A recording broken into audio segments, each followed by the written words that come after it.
Pensiero del giorno, giovedì 20 marzo. Non fermarsi alle apparenze. Io, quando sarò elevato da terra, attirerò tutti a me.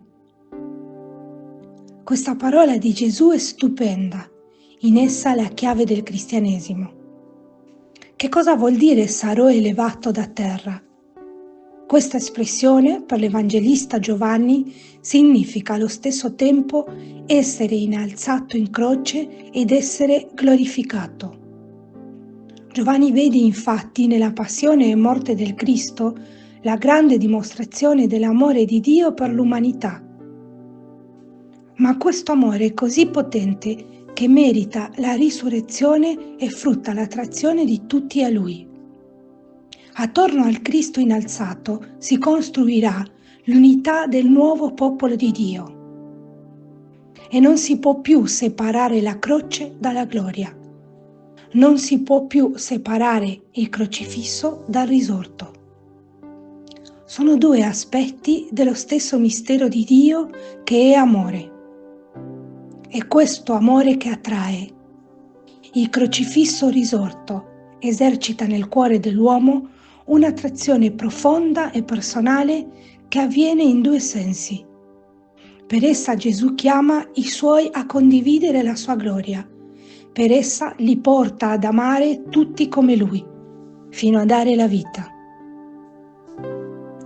Come vivere noi questa parola? Come rispondere a tanto amore?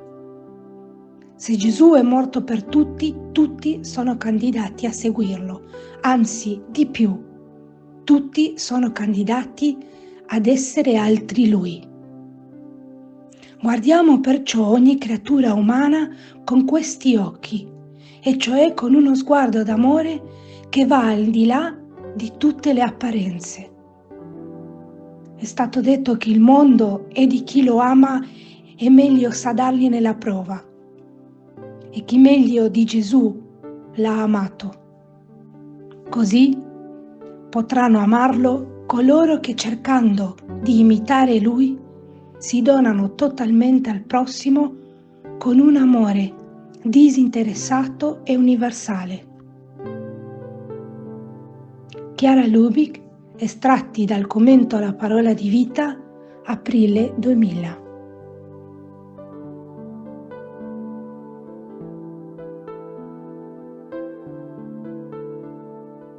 Parola di vita, marzo 2025.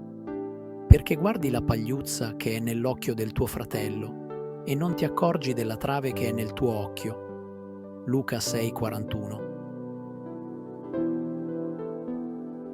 El pensamiento del día es un material de difusión que realizamos personas de buena voluntad que contribuimos con nuestro servicio a lograrlo.